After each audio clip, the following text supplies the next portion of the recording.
গোটেই ঘটনাটো মই আপোনাক ক'ব বিচাৰিছোঁ। যোৱা এই বছৰে জুলাই মাহত এজন ব্যক্তিয়ে পাছপোৰ্ট এপ্লাই কৰিছিলে। চ' পাছপোৰ্ট এপ্লাই কৰোঁতে যিখিনি ভেৰিফিকেশ্যন হয়, চ' সেইখিনি ভেৰিফিকেশ্যন থানা লেভেলত কৰা হ'ল। কিন্তু কৰোঁতে কিছু বিসংগতি আমি পালোঁ যে যিখিনি তেওঁলোকে ডকুমেণ্টছ দিছিলে সন্দেহ হ'ল যে ডকুমেণ্টছখিনি ভুৱা ডকুমেণ্টছ হয়, ফৰ্জ ডকুমেণ্টছ হয়। আৰু যেতিয়া আমি তদন্ত আৰম্ভ কৰিলোঁ গম পালোঁ যে হয় ব্যক্তিজনৰ নাম আছিলে ফাৰুক আহমেদ। তেখেতৰ গোটেইখিনি ডকুমেণ্টছ ফৰ্জড হয়।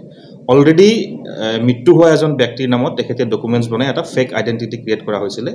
চ' এইখিনি আমি যেতিয়া গম পালোঁ তাৰপিছত আমি ফাৰ্ডাৰ ইনভেষ্টিগেশ্যন কৰি এই সংক্ৰান্তত দুজন ব্যক্তিক আমি এতিয়ালৈকে কৰায়ত্ব কৰিবলৈ সক্ষম হৈছোঁ, যোনে এই গোটেই ফেক ডকুমেণ্টছখিনি ক্ৰিয়েট কৰিছিলে। আৰু এই ব্যক্তি দুজনে এজনৰ নাম হৈছে বুৰহানুদ্দিন, তেখেতৰ বয়স 38 এৰাউণ্ড, আৰু এজন হৈছে ফৈজুৰ ৰেহমান, তেখেতৰো সমবয়সীয়া হয় দুজন ব্যক্তি। আৰু দুইজনে পাথাৰকান্দি থানাৰ অন্তৰ্গত হয়। আৰু আমি আমাৰ অনুসন্ধান অব্যাহত ৰাখিছোঁ। এই গোটেই প্ৰক্ৰিয়াটোত কোনোবা আৰু কোন মানুহ জড়িত আছে, কোনোবা গভমেণ্ট অফিচিয়েলো ডাইৰেক্টলি বা ইনডাইৰেক্টলি থাকিব পাৰে নেকি, এই গোটেইখিনি আমি তদন্ত কৰি আছোঁ আৰু আপোনালোকক সময়ত জনোৱা হ'ব। Thank you. যিখিনি ডকুমেণ্টছ তেওঁ এপ্লিকেশ্যন কৰোঁতে দিছিলে, পাছপোৰ্ট এপ্লিকেশ্যন কৰোঁতে ID প্ৰুফ, এড্ৰেছ প্ৰুফ যিখিনি দিছিলে সেইখিনি পোৱা গৈছে। বাকীখিনি তদন্ত চলি আছে, খুব ইনিচিয়েল ষ্টেজ হয়। বাকীখিনি আপোনালোক পিছত যাব। Thank U.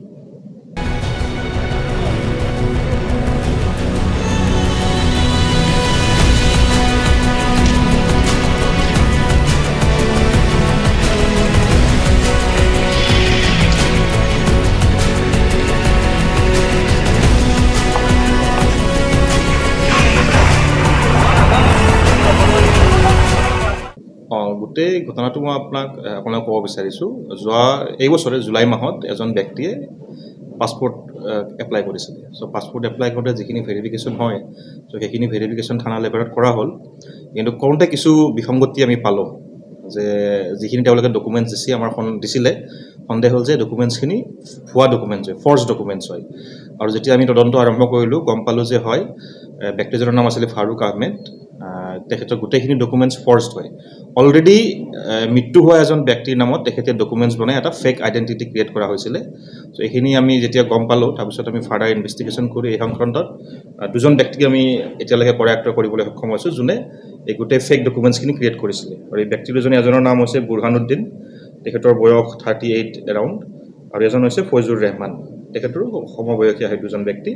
আৰু দুইজনে পাথাৰকান্দি থানাৰ অন্তৰ্গত হয়। আৰু আমি আমাৰ অনুসন্ধান অব্যাহত ৰাখিছোঁ।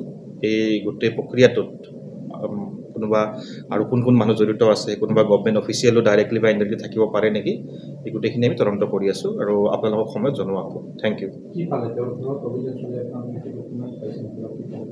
যিখিনি ডকুমেণ্টছ তেওঁ এপ্লিকেশ্যন কৰোঁতে দিছিলে, পাছপোৰ্ট এপ্লিকেশ্যন কৰোঁতে ID প্ৰুফ, এড্ৰেছ প্ৰুফ যিখিনি দিছিলে সেইখিনি পোৱা গৈছে। বাকীখিনি তদন্ত চলি আছে, খুব ইনিচিয়েল ষ্টেজ হয়। বাকীখিনি আপোনালোক পিছত যাব।